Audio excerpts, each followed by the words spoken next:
Hello again. Today we will tackle the requirements of ships under MARPOL Annex 5, preventing garbage pollution. MARPOL Annex 5 imposes strict regulations on ships to minimize marine pollution from garbage. Prohibited discharges.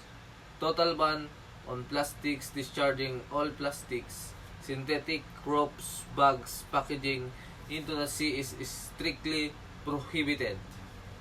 Cooking oil. Discharge of cooking oil is banned. Incinerator ashes. Ash from incinerators, including plastic residues, cannot be discharged.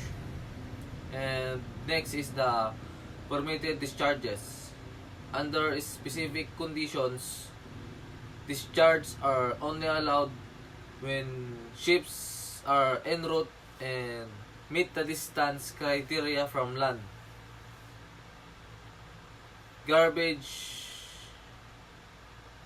type outside special areas, within special areas. Food waste 3 nautical miles commuted or 12 nautical miles commuted only. Cargo residues 12 nautical miles. Non-harmful substances prohibited unless port lacks reception facilities.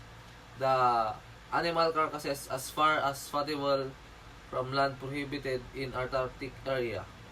Cleaning agents allowed in non-harmful to marine environment same as outside. The special areas include the Mediterranean, Baltic Sea, Antarctic, and other with stricter rules.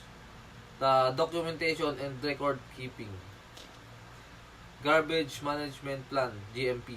Required for ships 100 gross tonnage or carrying 15 persons, includes procedures for minimizing, collecting, storing, and disposing of garbage.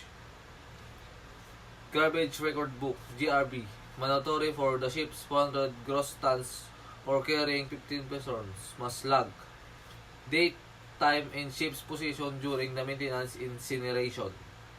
Types and quality of garbage. Types and quality of garbage. Receiving facility details if applicable. Retention period, GRB, must be kept on board for 2 years after the last entry. Operational requirements. Garbage segregation. Use color-coded bins for different waste types.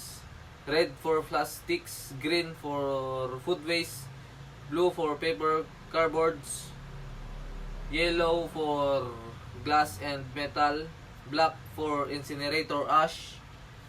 Placards display notices if crew working language and English, Spanish, or French, informing passengers and crew of disposal rules. Port reception facilities. Availability of governments must ensure adequate facilities for garbage disposal without causing delays. Cargo residues. Port must handle the residues that cannot be discharged at sea. Exceptions. Safety emergencies. Discharge allowed to secure ship safety or save lives. Accidental loss. Permitted if all precautions were taken to prevent it. Enforcement and penalties. Inspection Port State Control verifies compliance via GRB and GMP checks. The penalties. Non-compliance may result in fines, vessel detention, or legal action. MARPOL Annex 5 requires ships to prohibit plastics discharge, manage garbage synthetically, and document disposal rigorously, compliance, proper segregation, use of port facilities, and adherence to distance-based discharge rules, especially in ecologically sensitive areas. That's all in this presentation.